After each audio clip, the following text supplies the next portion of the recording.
Welcome everyone to the final round of the 2021 Meramec Meltdown Open. I'm your commentator Josh Chung, and we have an exciting one here for you today. We are at Unger Park in Fenn, Missouri, which is a very attackable course. You have a lot of short technical shots with a couple of wide open shots as well.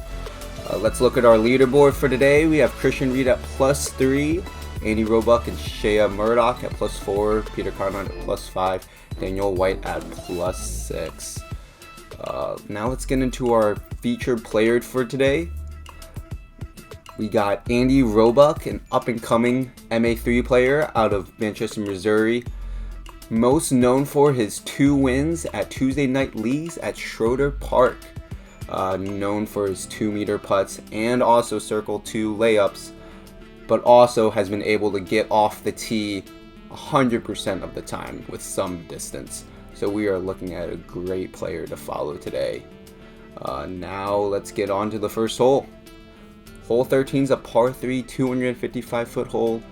You need to get a straight shot right out the gate, or else you will be hitting a tree very early. If you get off the fairway, you'll be looking at par at best. Andy's going with his buzz. Releases it a bit early, and don't know how far it made it up. It looks like it made it pretty far, so he has a pretty good chance. Look at birdie. Leaves it a bit short. So he's going to have to settle for his par. Hole 13 was the second hardest hole on the course. There was only 2 birdies out of the whole field, so definitely worth gaining a stroke if you got one here. Let's move on to hole 14. It's a par 365-foot hole. It's not too much to explain. Straight shot with the putter. It's all you really want to do. One of the more gettable holes on this course, so it's definitely one you want to capitalize on.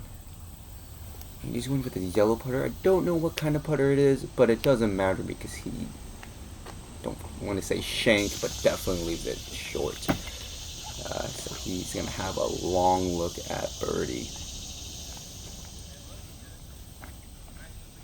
Yeah, Andy's circled 2 layups have been good, but he would like to probably make a couple of these putts as well.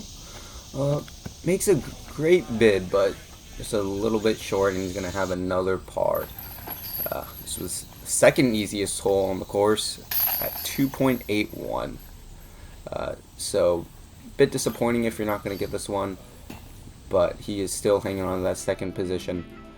Hole 15 is a par 370-foot hole. You want to throw something straight and have it fade at the end. Probably maybe an overstable mid is something that a lot of people go with, or even an overstable putter. And he's looking at a verdict here. Gets a great line on this, and it is fading exactly where you want. That should be parked. Yeah, and he only has about 15 feet left and should be collecting his birdie. Not the best start for Andy because Christian Reed so far has been 3 for 3 on birdies, so he has lost 2 strokes on the lead. So he's going to have to put a couple more birdies together if he wants to catch up to him. Hole 16 is a par 385-foot hole. You want to do something very similar to hole 15. So if you have similar shot, maybe a little bit straighter for this one, you just want to replicate what you did on hole 15. I birdied that one, but yeah, and he's going with his vert again, which is a very smart play. He got a birdie with it on hole 15, so he's probably going to want to stick with the same shot, and he absolutely pures this gap. And that is going to be another par job and another birdie. Hole 16 surprisingly was the easiest hole on the course. I was not expecting that at a 2.69. Nice. He's going to be cleaning his birdie up right here.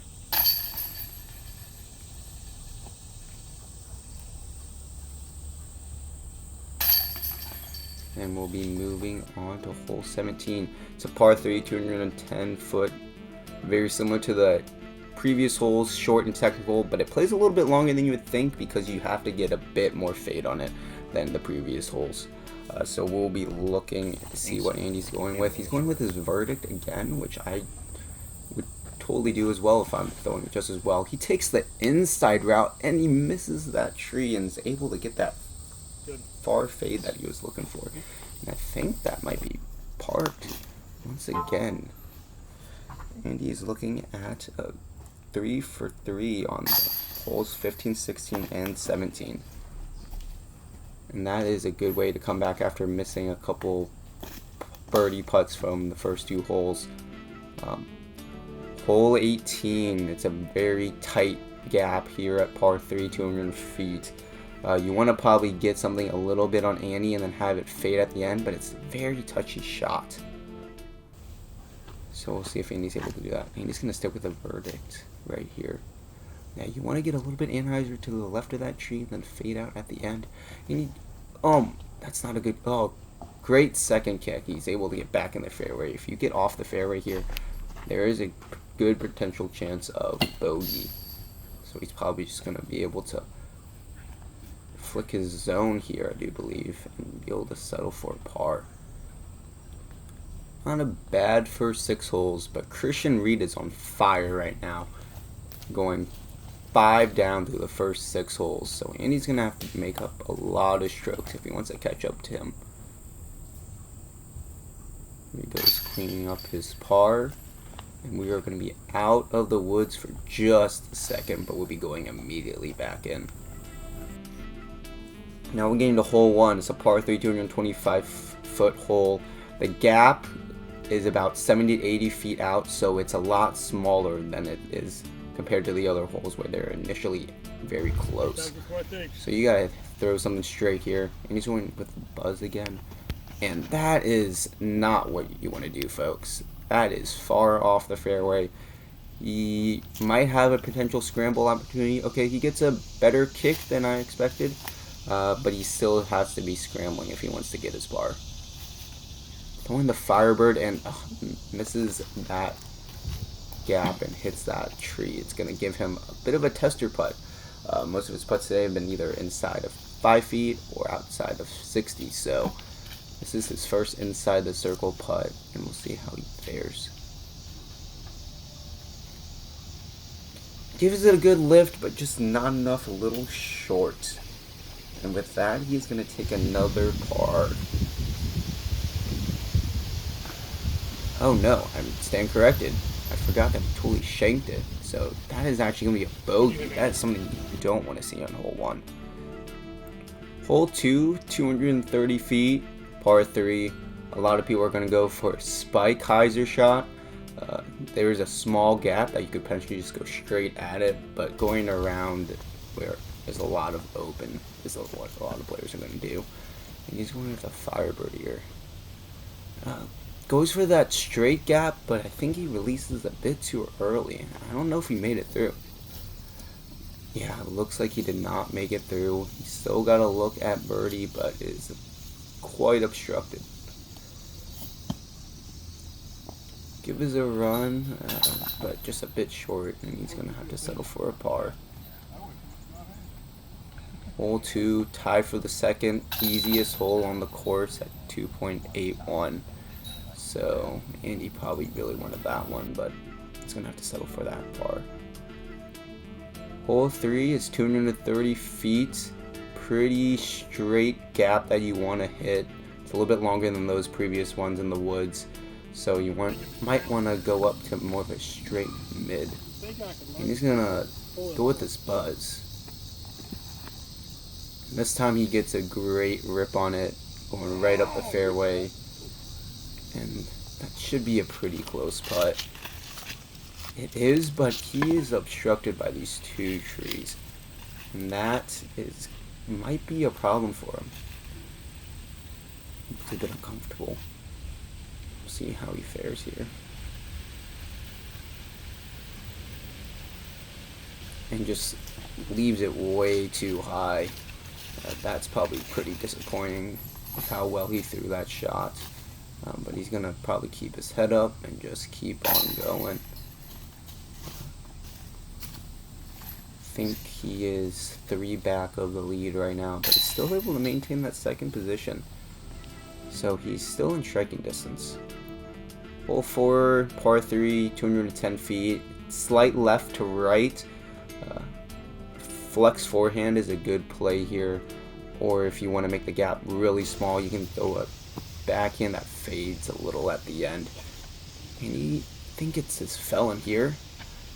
Goes for that Anheuser shot right there, but just a little too much in, and he's going to have a long look at birdie. Again, keeping true to his C2 layups, he is going to be, once again, getting that par. Hole 4, pretty middle of a pack hole.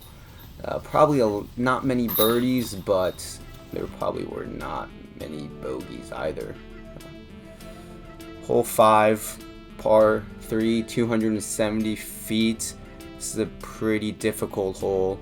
There is a gap that you can hit on the right side, but you are facing a wall of trees. So a flick could possibly be something. And he's going for a little bit of a safer route. He's throwing his backhand to the more open side on the left, which isn't a bad play. He'll give him an outside look at birdie and won't have to deal with any of those trees. With that being said, he did get a bit too far here, but is able to get a good layup right there and settle for his par.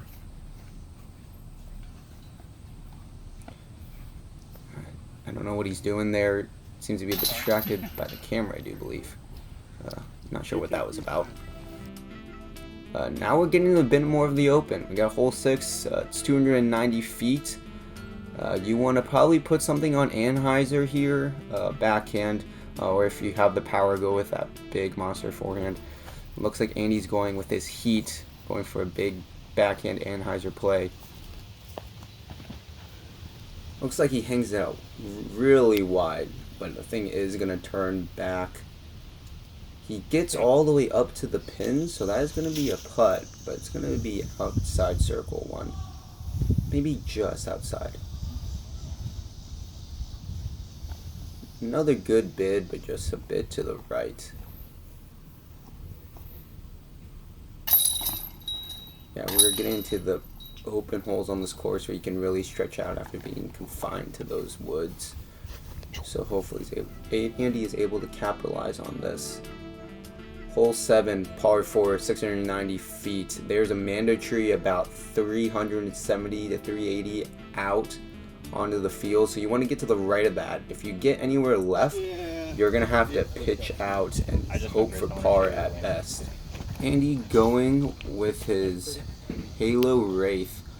Gives a good rip on this, but that is fading out right in front of that tree. And he's probably just going to have to pitch around here and then have to try to get an upshot for his par. And that is exactly what he's going to do with his Firebird. And he's got a good look into the green, but there are a bunch of trees that can get in his way. Looks like he's flicking his zone here. Hits a couple trees, but fades back to the pin. So that might be a great look. But oh, he is behind a wall of trees. He's going to have to try to make a putt here. Oh, that was really close. But he is going to have to settle with his second bogey of the day, which actually isn't losing many strokes. This is the hardest hole on the course, coming in at 4.94. There weren't any birdies on the day.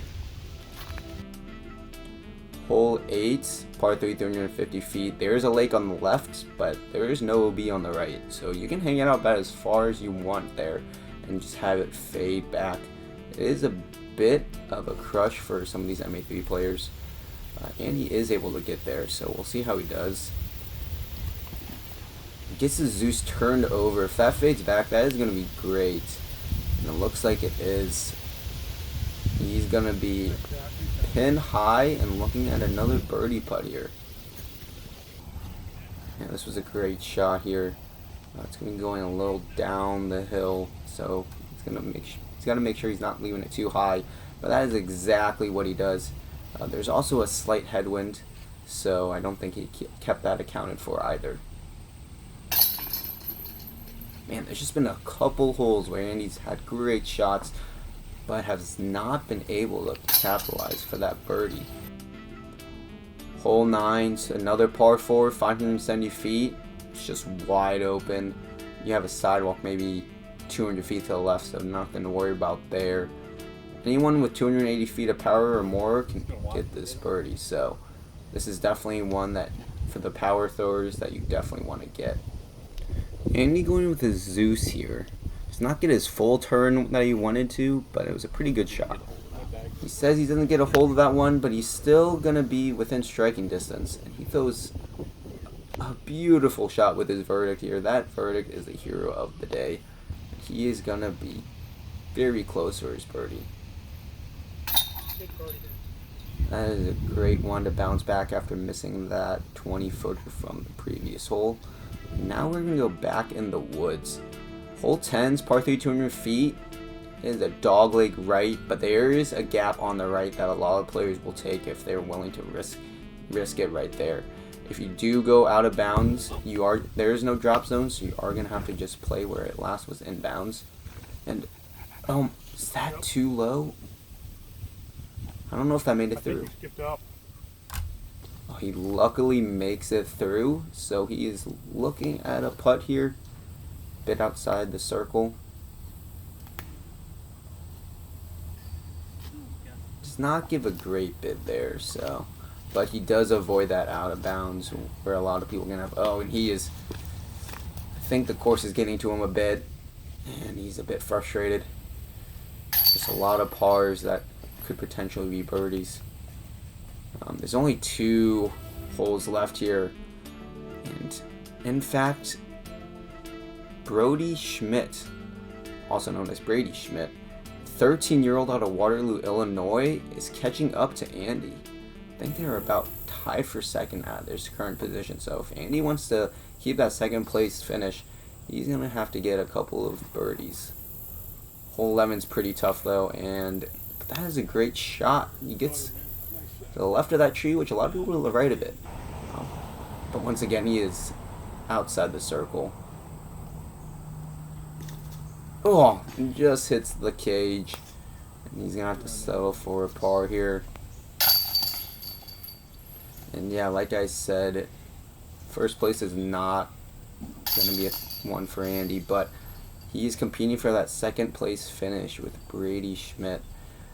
And currently they are tied for second, but hole 12 is not very gettable as far as birdies go. It's 275 feet, a lot of trees in the way. You can go for a Anheuser play or maybe a straight flying disc that will turn at the end. And he's going with his heat here. He has to get a par if he wants to stay in second place position. It's a bit early and it kicks out left. It's not going to be a birdie, but he can still get his par here and give himself a chance to keep second place. Goes his Firebird. I think he babies this a little bit. So he is going to have a 20-footer to keep himself in the game here. It really comes down to this. If he misses this, it's looking more and more like he is going to be third. Don't want to spoil it, but yeah, he misses it. Just quite unfortunate here. A lot of birdies to be had, and he just did not get them. Just a lot of pars. So, in fact, that's going to be a bogey, and that's going to put him in last out of the top 3. So, we're going to get final thoughts from Andy right here. Not a terrible job, but we left it all out there. Maybe missed a few putts here and there. A couple trees got in the way, but overall, I'm happy. Learning experience. Right. We're gonna grow from this. We're gonna get better. We're gonna come back stronger. That's great. And thoughts on the young gun, Brody Schmidt? Yeah, I'm gonna find him after this and slit his throats. Okay, I don't know what that was about, but we are gonna wrap up for today. Looking at the final board here, top 5, Christian at 5 down. Brady Schmidt, just an absolute banger around -8. Andy's going to be -1. And that is going to be it for today. So thank you for coming and watching this coverage. This was sponsored by no one, so if anyone wants to sponsor this, you should totally do that. Thanks everyone. Have a great day.